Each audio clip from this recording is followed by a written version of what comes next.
Di mo kailangan makapunta sa Mexico para makatikim ng authentic Mexican food. Dito sa Multinational Village Parañaque, matatagpuan ang Sukasa Mexican Grill. Open sila daily. At kung gusto nyo magpa-deliver, ito yung phone number nila. Masasearch din sila sa Waze. Type mo lang Sukasa.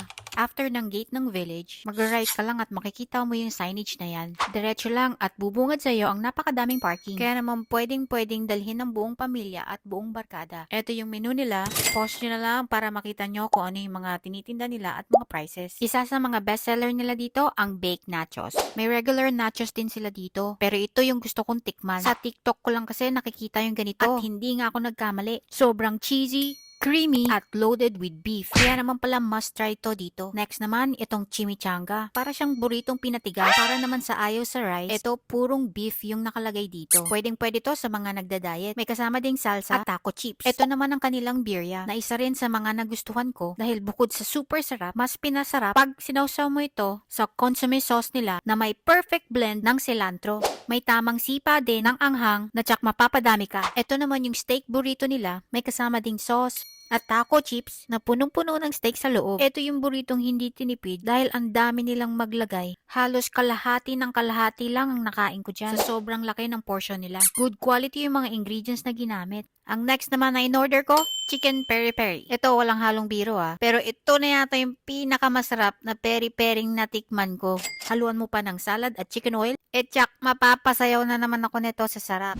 Next na order ko, honey butter wings. Ang dami din nito Tamang-tama yung tamis, yung garlic at crispy pa At flavorful din yung lasa niya. Titirik ang mata mo sa sarap.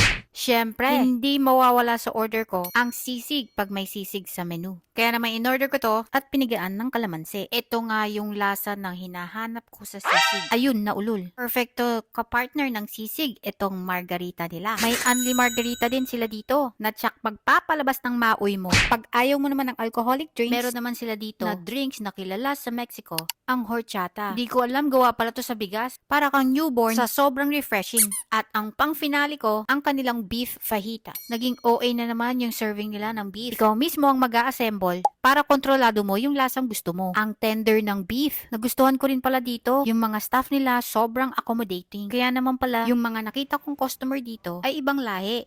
Overall, huling-huli niya yung value for money ko. At dahil maganda yung vibe, magiging happy ka na parang ganyan. Teka, bill reveal challenge tayo. 5,000. 2.5. 5. Manalo siya. Ikaw magbabayad. Ay, ako magbabayad. Alam, saya ko pa.